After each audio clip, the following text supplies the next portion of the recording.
Hi hi hello ಎಲ್ಲರಿಗೂ ನಮಸ್ಕಾರ. ಪದ್ಮ family YouTube ಚಾನಲ್ಗೆ ಸ್ವಾಗತ. ಇವತ್ತು ಬೆಳಗ್ಗೆ ಮಗನ ಬಿಟ್ಟು ಬರೋದಿತ್ತು ಹಾಸ್ಟ್ಲಿಗೆ, ಅದು ಹೊರಟಿದ್ದೀವಿ.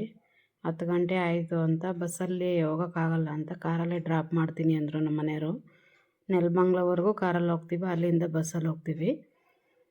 ಬ್ಯಾಗ್ ಕೊಡು ನಾನು ತಗೊತೀನಿ ಅಂತಂದರೆ ಕೊಡ್ದಂಗೆ ಅವನೇ 3 ತಗೊಂಡೋಗ್ತಾ ಇದ್ದಾನೆ.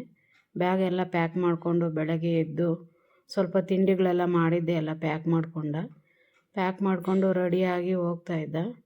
ನಗ್ತಾ ಇದ್ದಾನೆ. ಹೋಗ್ಬೇಕಾದ್ರೆ ಬರಬೇಕಾದ್ರೆ ಚೆನ್ನಾಗಿ ಖುಷಿಯಾಗಿ ಬರ್ತಾರೆ, ಹೋಗ್ಬೇಕಾದ್ರೆ ಡಲ್ಲಾಗಿ ಹೋಗ್ತಾರೆ ಹುಡುಗರು. ಅವನೇ ಇಷ್ಟ ಬಿದ್ದು ಹಾಸ್ಟೆಲಲ್ಲಿ ಸೇರ್ಕೊಂಡಿದ್ದಾನೆ, ನಾನು ಹಾಸ್ಟೆಲಲ್ಲೇ ಇರ್ತೀನಿ ಅಂತ. ನಾವು ಅಲ್ಲಿಂದ ಹೊರಟಿದ್ದು ನೆಲಮಂಗ್ಲಗೆ ಬಿಟ್ಟರು. ದೊಡ್ಡಬಳ್ಳಾಪುರದಿಂದ ಬಸ್ಸು ಟೈಮಿಂಗ್ಸ್ ಪ್ರಕಾರ ನಾವಿದು ಹೊರಟಿದ್ದ ಟೈಮಿಂಗ್ಸ್ಗೆ ಬಸ್ ಇರಲಿಲ್ಲ. ಅದಕ್ಕೆ ನೆಲಮಂಗ್ಲ ಡ್ರಾಪ್ ಮಾಡ್ತೀನಿ ಅಂದರು. ಕಾರಲ್ಲೇ ನೆಲಮಂಗ್ಲಕ್ಕೆ ಬಿಟ್ಟರು. ಸಂಡಕೊಪ್ಪ ಸರ್ಕಲ್ಲಾಗಿ ಬಂದು ಇಳ್ಕೊಂಡು ಅಲ್ಲಿ ಬಸ್ಸು ರೆಡಿಯಾಗಿತ್ತು ನೋಡ್ರಿ. ಬಸ್ಸು ನಾವು ಬಂದು ಇಳ್ಕೊಂಡ್ವಿ, ಬಸ್ ಬಂತು.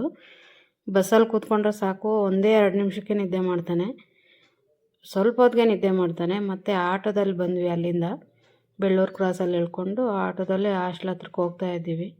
ಇದೆಲ್ಲ BGS, ಇಲ್ಲೆಲ್ಲನೂ BGS ಹಾಸ್ಪಿಟ್ಲು ಕಾಣಿಸುತ್ತೆ ನೋಡ್ರಿ. ಇವಾಗ ಒಂದು ಸ್ವಲ್ಪ ಚೆನ್ನಾಗಿ ನೋಡ್ತಾರೆ, ಮಕ್ಳಿಗೆಲ್ಲನೂ ಚೆನ್ನಾಗಿ ಟ್ರೀಟ್ಮೆಂಟ್ ಕೊಡ್ತಾರೆ. ಇಲ್ಲಿ ಫ್ರೀಯಾಗಿ ಕೊಡ್ತಾರೆ ಹಾಸ್ಟ್ಲು ಮಟ್ಟದವ್ರಿಗೆಲ್ಲನೂ.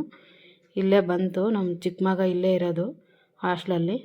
ಅವನು ಇಷ್ಟ ಬಿದ್ದು ಸೇರ್ಕೊಂಡಿದ್ದಾನೆ, ಅದಕ್ಕೆ ನಾವು ಏನು ಮಾತಾಡೋಕ್ಕಾಗಲ್ಲ. ಹಾಸ್ಟ್ಲದೆಲ್ಲ ತೆಗಿಯೋಕ್ಕಾಗಲ್ಲ ವಿಡಿಯೋ, ಅವ್ರು ಬೈತಾರೆ ಅಂತ ಭಯ ಆಯಿತು, ಅಷ್ಟಕ್ಕೆ ಕಟ್ ಮಾಡಿದೆ. ಇವತ್ತಿನ ವಿಡಿಯೋ ಇಷ್ಟೇ. ಪ್ಲೀಸ್ ಸಪೋರ್ಟ್ ಮಾಡಿರಿ.